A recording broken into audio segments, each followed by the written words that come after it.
I welcome you all to Group 1 Mains Coaching on Paper 4 Indian Economy and Development. Today's topic is on national income. I am Dr. 𝗂𝗽𝗍𝗺 from Government City College, HOD, Department of Economics. The contents of today's topic are, we are going to understand the definition of national income and the meaning of national income, concepts of national income, measurement of national income, real income versus nominal income, and the last 5 minutes are going to be spent on expected questions and the questions which were previously covered under 𝗵𝗍𝗄𝐴 as well as Tspsc Group 1 services. To start with, what is national income? If we come to the meaning of the national income, the name itself denotes that it indicates the income of a nation. The income of the nation is very important to be computed because it tells us about, or it provides the information pertaining to the economic status of a country. If we can see the definition over here on the screen, national income may be defined as the sum total of the value of final goods and services which are produced in a country during a financial year. If we are going to just focus on the important words which are underlined over here, it is the sum total, it is an aggregate value, and second, value of final goods and services are taken.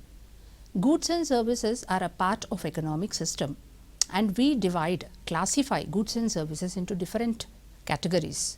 There will be raw materials, there will be finished commodities, there will be semi-finished commodities.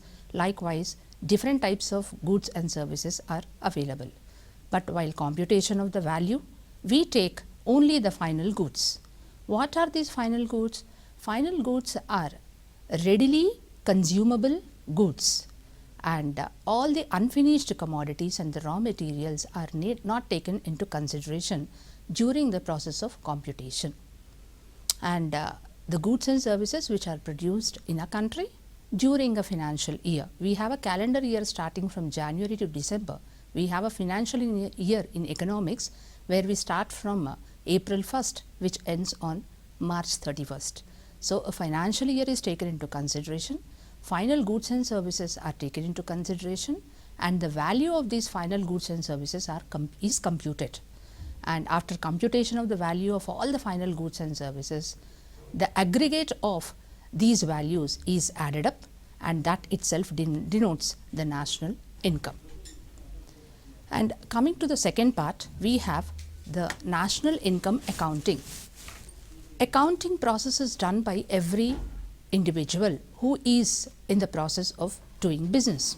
Likewise, even the country at the macro level maintains accounts pertaining to the income earned by the nation.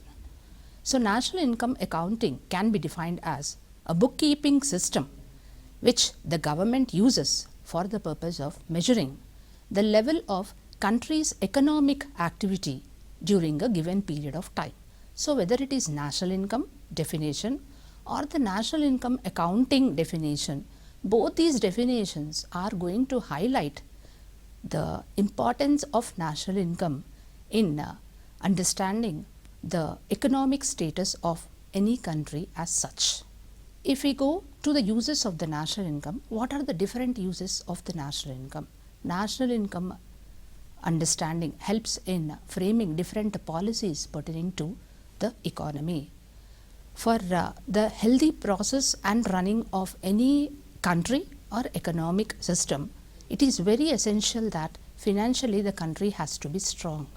So, national income accounting helps the economic system to frame proper policies which are going to be helpful for the development and welfare of the country.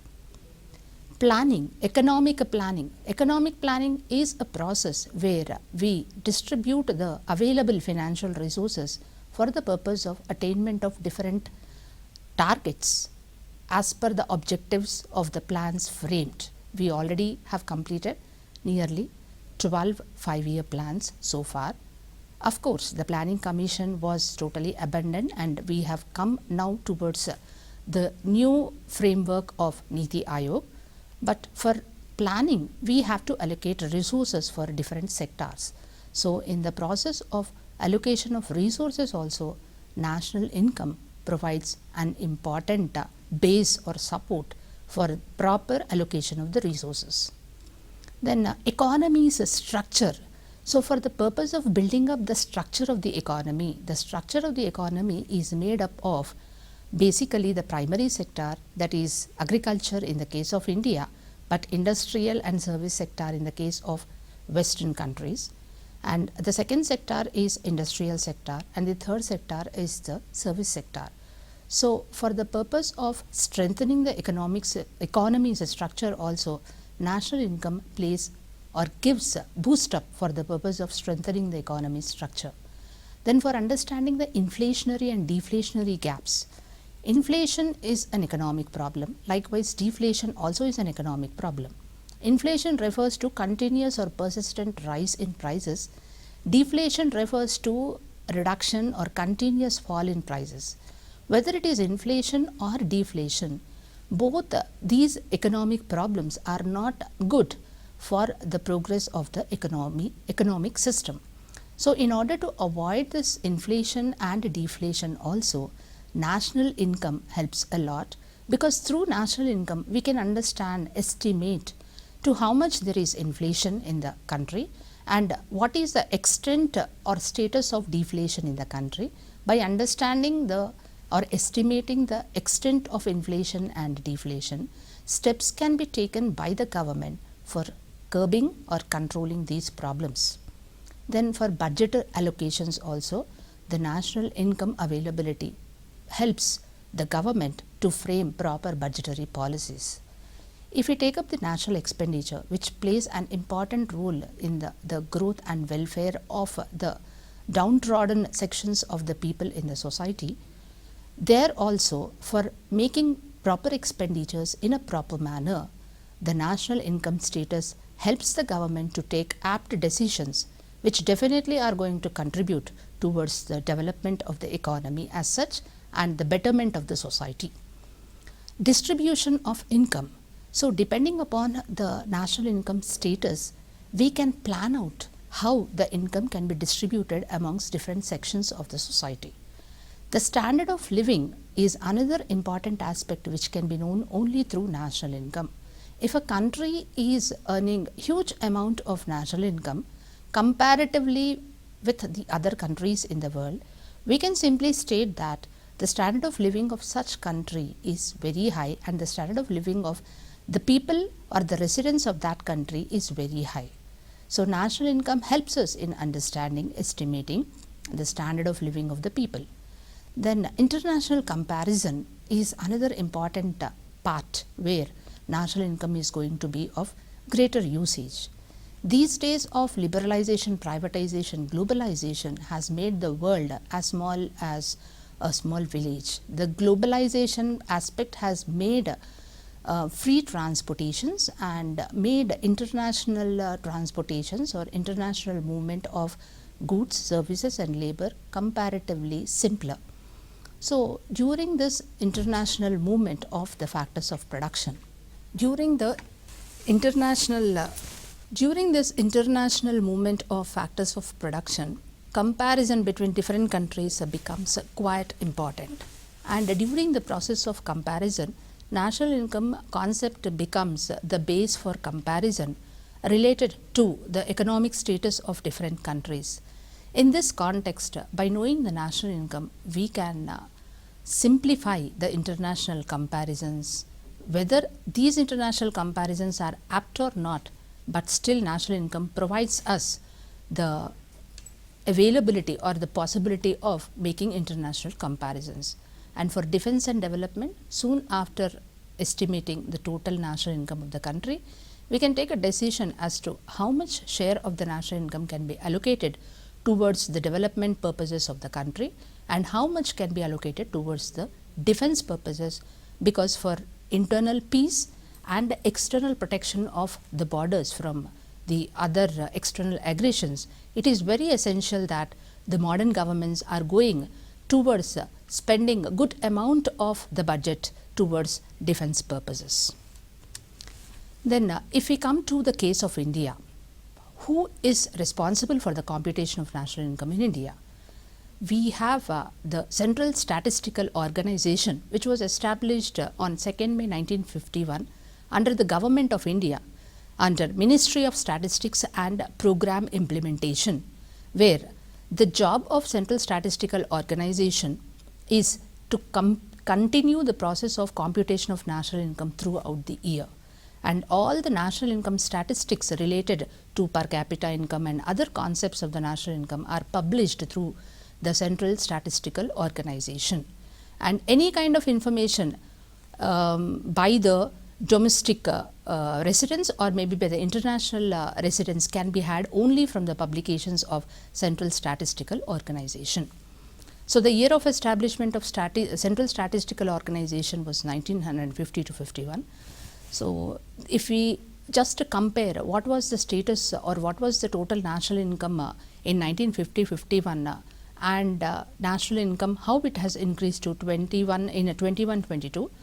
In 50-51, the total national income was 2,04,924 crores. But if you see, maybe after 75 years, these days we are celebrating Azadi Ka Amrit Mahotsav, where we are trying to compare how the Indian economy is progressing or progressed in the last 75 years as a result of different economic policies which were framed by several eminent economists and implemented by different governments which have ruled India.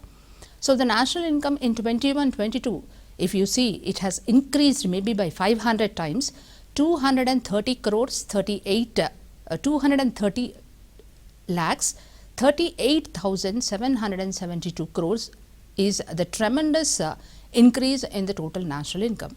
If you take the per capita income refers to the amount of income per head in residing in the country. So this per capita income was very less in 1950-51. It was just 255 rupees only. But if you see, in 75 years, the per capita income has almost increased a number of times, multiple times the per capita income has increased. 1,08,645. It was, this figure was in 2019 before the corona pandemic has started. But right now the recent economic survey of 21-22 says that per capita income is 99,694, which is not bad when compared with the per capita income received by the residents of the western part of the country, which is recognized as the developed part.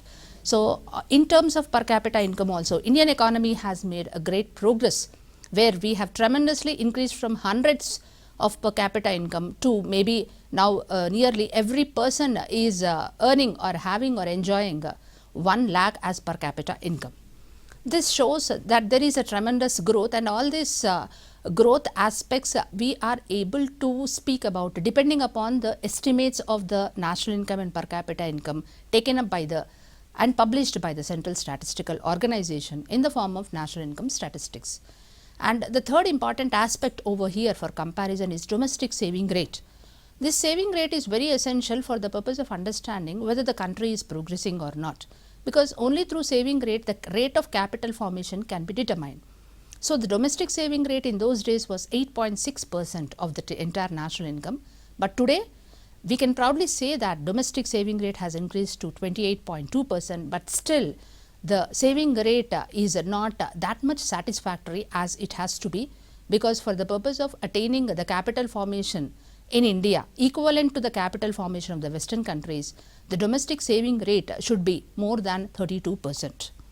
So this comparison pertaining to the 75 years of achievement of Indian economy, everything is made possible only by means of the statistical information provided in the form of national income statistics by the Central Statistical Organization. The next part of the story is about the concepts of national income. How do you define the concept?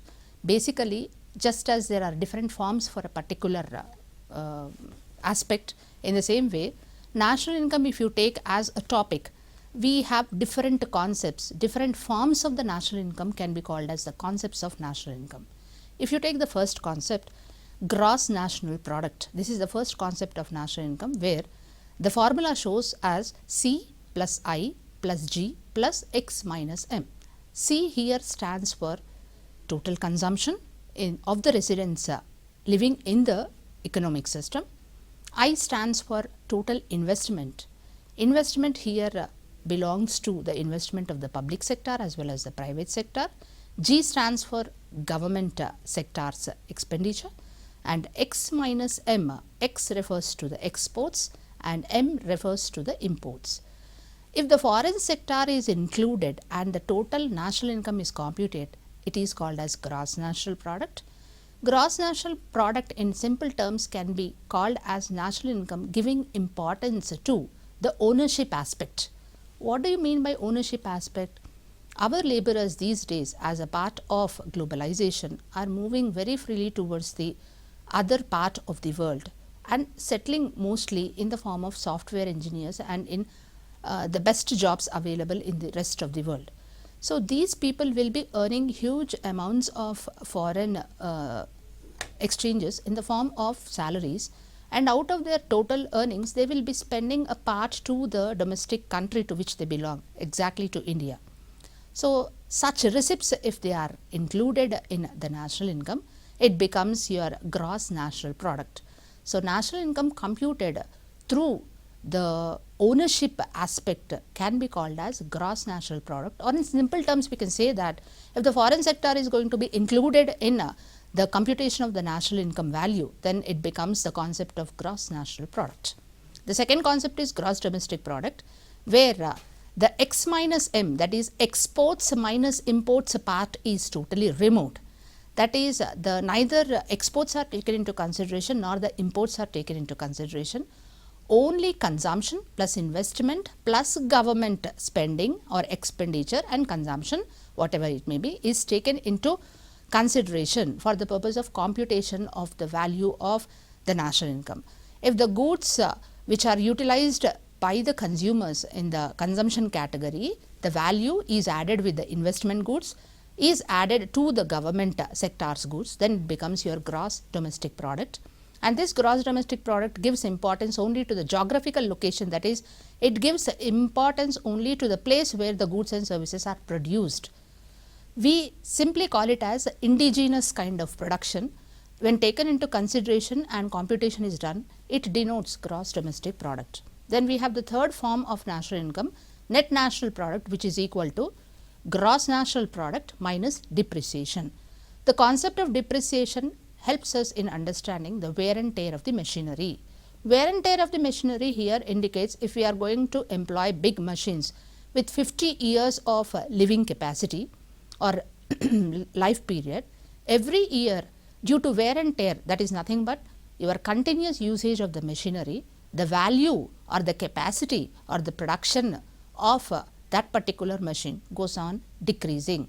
This is nothing but the wear and tear of the machinery, which is computed in the form of depreciation. So, when the depreciation part is removed or subtracted from gross national product, we get the net national product. The fourth concept is net domestic product. In the same way, from gross domestic product, if we are going to remove depreciation, it gives us our net domestic product. The fifth concept is national income at factor cost. It is equal to national income at market prices minus indirect taxes plus subsidies. Indirect taxes are those taxes which are paid by the companies or maybe by the factors of production without even knowing, also without even their knowledge. And subsidies are the special financial support system provided by the government. There are two types of subsidies. One is the producer subsidy and the consumer subsidy. Whatever the consumers are getting as subsidy, we can take the example of LPG cylinder. Once upon a time, the LPG cylinder was just available only for 50 rupees, where the government used to give huge amount in the form of subsidy for the purpose of for each and every household in India, so as to encourage and motivate the people to continuously utilize or get habituated to the use of that particular commodity. LPG cylinder is the best example for consumers subsidy. In the same way, we have the producer subsidy. We can take the example of the Green Revolution, when India was aiming at producing huge amounts of food grains through the adoption of hybrid seeds and modern technology. At that time, the usage of the fertilizers and the usage of the manures and hybrid varieties, for that purpose, government has come to the agricultural laborers and have not only informed them that by the usage of hybrid seeds they are going to get bumper crops, but simultaneously they have motivated the farmers to adopt this hybrid variety seeds and modern kind of agriculture through Green Revolution, by means of providing hybrid seeds and manures and fertilizers at very lower prices. Then we have the personal income. National income received by all the factors will not become their personal income, because when the national income at factor cost, out of this the undistributed corporate profits have to be deducted. Social security contributions also have to be deducted. Companies are going to keep a part of profits in the form of undistributed corporate profits. So, this undistributed corporate profits are not going to be given to the factors of production. So, from national income at factor cost, undistributed corporate profits have to be deducted. Social security contributions also have to be deducted.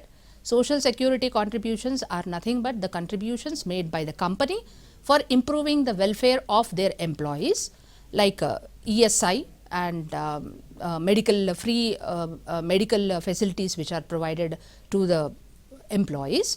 Then you have the transfer payments have to be added.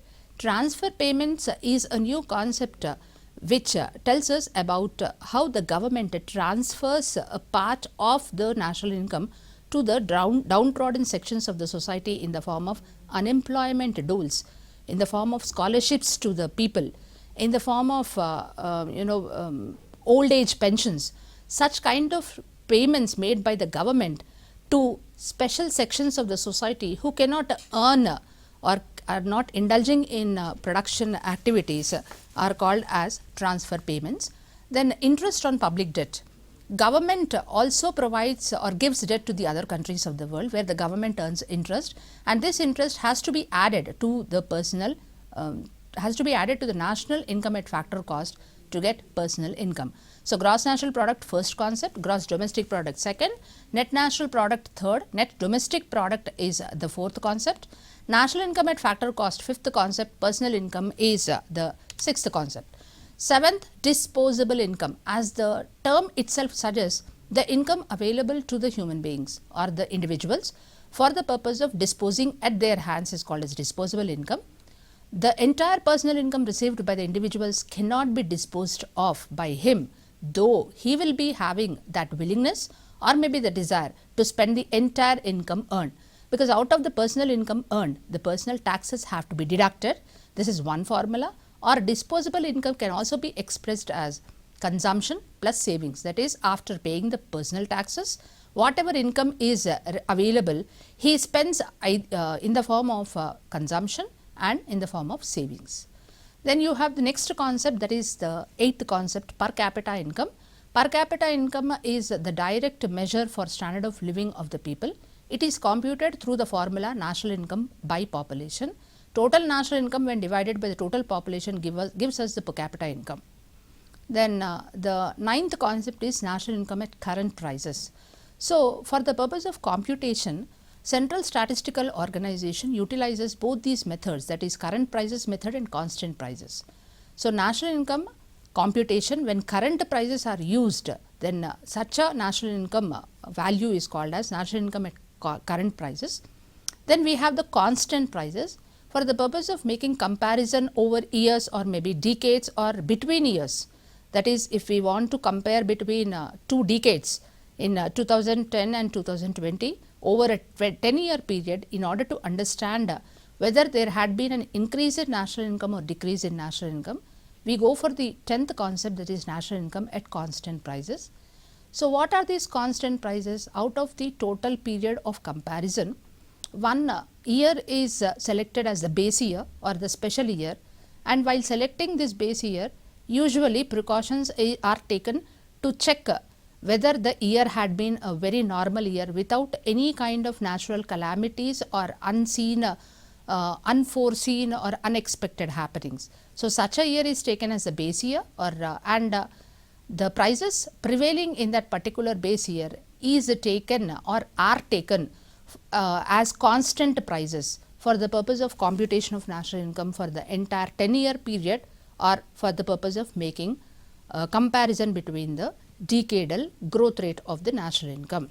So, usually when compared with the current prices, it is the national income at constant prices which is a more popular concept and is regularly employed by the Central Statistical Organization, especially in order to say whether the country is progressing properly or not, because inflation when removed only is going to give a clear picture about the value of the national income, and that itself can be utilized for the purpose of making a comparison whether the country is progressing or not. Then we come to the next part, that is the third part, measurement of national income. How do you measure the national income? So, measurement of national income is done by the Central Statistical Organization by employing any of the three methods, or sometimes both the methods combined together, or all the three methods combined together. Alfred Marshall, Pigou and Fisher, these three eminent economists, they have expressed national income from the point of view of the output. That is, Alfred Marshall has given importance to the output concept of national income, Pigou has given importance to income concept, and Fisher has given importance to expenditure concept. So, depending upon the importance given by these three economists, we have three important methods for measuring of national income. So, national income can be measured as money value of total output produced, total income earned, or total expenditure made, because output, income and expenditure, all the three belong to the same cyclical structure of economic activity. Economic activity can be defined as any activity which is related to earning of money. So, economic activities in any economic system first starts with production. Production is nothing but an output is produced. When output is produced, when production is taken up, factors of production are employed for realizing this output, that is, they are provided with income, and after earning income, the same factors of production will go and spend the same in the economic system in the form of demand for various goods and services. So, economic activity is nothing but it is a combination, or it is a cyclical flow starting with the production, that is output, and then going in the form of income, and again completing its first course in the form of expenditure. So, depending upon the demand for different goods and services available in the market, again the second rotation starts where we take up the production of the goods, again income is given to the factors of production, and then again the same factors of production are going to expend or going to spend in the form of expenditure. National income can be measured as money value of total output produced, total income earned, or total expenditure made. So, there are three methods of measurement of national income. The first method is product method. It is also called as total value method. It is also called as output method. So, economy is divided into different sectors over here. The money value of all goods and services produced in each sector is aggregated. For example, we divide the economic system into primary sector, that is agricultural sector in the context of India, secondary sector, that is industrial sector, and tertiary sector, that is service sector, and the value of all the goods and services are aggregated, and while aggregating these values, final goods are included and intermediate or semi-finished commodities are removed, excluded. And this product method uses market prices for the purpose of computation of the value of goods and services. You can see here the formula: national income is equal to summation of P1 Q1, that is price of first commodity multiplied by quantity of first commodity. Price multiplied by quantity will give you the value of the first commodity. To this value, the value of the second commodity is added, that is summation of P2, price of the second commodity, quantity of the second commodity, and this is summation. Likewise, it goes on. Let us assume that the total number of commodities are n number of commodities. So, the prices of n number of commodities multiplied by quantity of n number of commodities will give you national income through the product method or total output, total value method or output method. But there are certain difficulties in this particular method. The first difficulty is double counting. Current year production only has to be taken into consideration, and a part of consumption is taken up in the form of self consumption, which is not notified, and money value over or underestimation due to book value of inventories and calculation of depreciation value is also very difficult. These are some of the inherent difficulties in the product method. The second method is income method or factor cost method. Net incomes of all factors of production are added together. The transfer payments are not included over here. National income will be equal to rent, total rent earned by the landlords, plus wages earned by all types of laborers, plus interest earned by all the capitalists, plus the profits earned by the entrepreneurs. To this, X minus M, that is exports minus imports, will give us the net physical exports. Likewise, for exports we get the receipts, for imports we do the payments. This R minus P will give us the picture of net foreign earnings. But there are certain difficulties in income method also.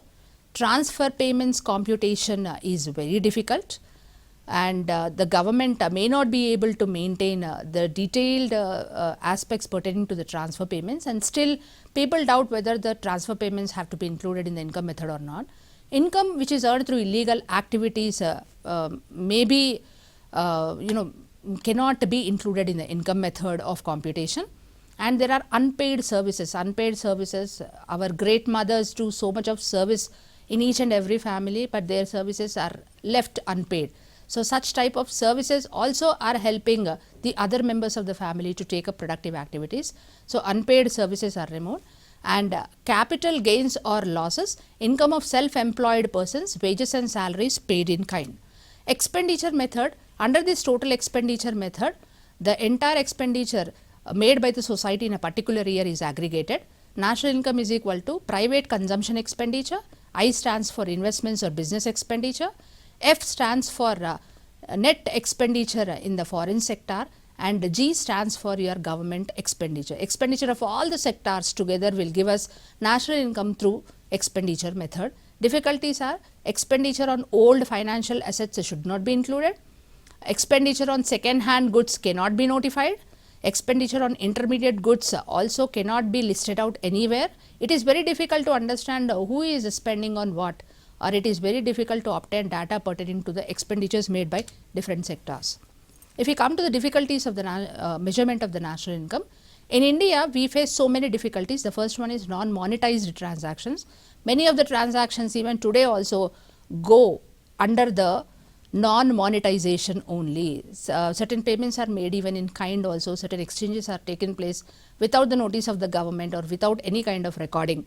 This is called as non-monetized transactions, which were quite high once upon a time, but today thanks to the economic reforms which are being introduced and everything being digitalized, the non-monetized transactions are getting reduced day by day. Unorganized sector, we have a different sector, maybe the construction sector is the best example, which remains unorganized, where the data pertaining to how many people are employed, how much salaries they are getting are not available. And every individual is not indulging only in one particular occupation. He earns multiple sources from multiple sources in the form of earnings which are not recorded. So, categorization of the goods and services, which are the final goods and which are the intermediate goods, categorization is quite difficult, and the data which is available is quite inadequate also. Even if adequate data is available also, it is very difficult to cover such a great high strength of population available in India, and most of the people in India are illiterate, and they doesn't want to reveal the information related to the total earnings. And calculation of depreciation is also another important part. It is very difficult to exactly calculate what is going to be the depreciating value of any machinery which has a very long lifespan period, maybe above 50 years also. And in India, one of the important aspects is occupational specialization is not present. Many of the people involved in different types of additional occupations, and hence total earnings from different occupations computation is very difficult. If we come to the real income versus nominal income, another small topic. Real income or real wage indicate earnings adjusted with subsequent changes in inflation rates. So, real income is nothing but computation of national income after adjusting inflation rates. Nominal income represents earnings that are not adjusted with subsequent changes in inflation rate. If you see the formula, nominal GDP, C plus I plus G plus X minus M, same as GNP, but real GDP is nothing but your nominal GDP when divided with price level, you will get adjusted national income to the inflationary pressures. If we take up the expected questions, how the questions can be framed or maybe asked in your mains examination. The first one, very known to many of the economic students, define national income and explain different concepts of national income. Total 10 concepts we have learned today. So, that is the question. And second is explain various methods of calculating national income in India. There are 3 methods: production method, expenditure method and output method.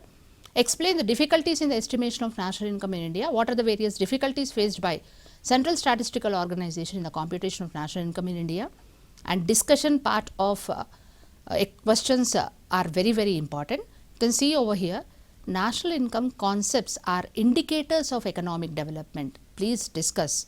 So, in the examination, if such a discussion is going to come, you need to first start with the definition of the national income, then you have to explain about different concepts.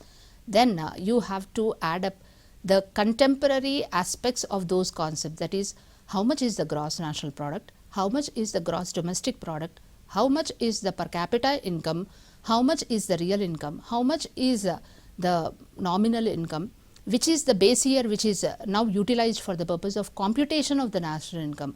Likewise, the contemporary aspects have to be added. Then you have to give a conclusion stating that since national income is a yardstick or measure for economic development, naturally the concepts of national income shows us different indicators of economic development. Another question, how national income statistics help in attainment of social justice and economic welfare, discuss. Then if you see the previous questions, there were 3 very interesting previous questions. Explain various approaches to measure national income, that is 3 methods of national income measurement. Then explain the problems in measuring national income, another important question. And the last one, kind of general question, do you consider Human Development Index as an alternative to national income? Justify your answer. Here you have to make a comparison between what is Human Development Index and what is national income. Give a definition of national income, give a definition of Human Development Index and make a comparison between Human Development Index and national income and justify your answer, where you need to justify that Human Development Index after its popularity in 1990s definitely has become one of the important measure which has overcome the national income and which is definitely a good measure for measuring the human development and welfare of the society. And Human Development Index, no doubt, is the contemporary kind of weapon which is available in the hands of each and every economist or maybe a politician or maybe a sociologist or any social scientist as such, for the purpose of measuring the extent of progress and development and growth attained by any country of the world. Thank you. With this, I conclude the national income topic under Indian Economy of Development offered as paper 4 for the Group 1 mains examination.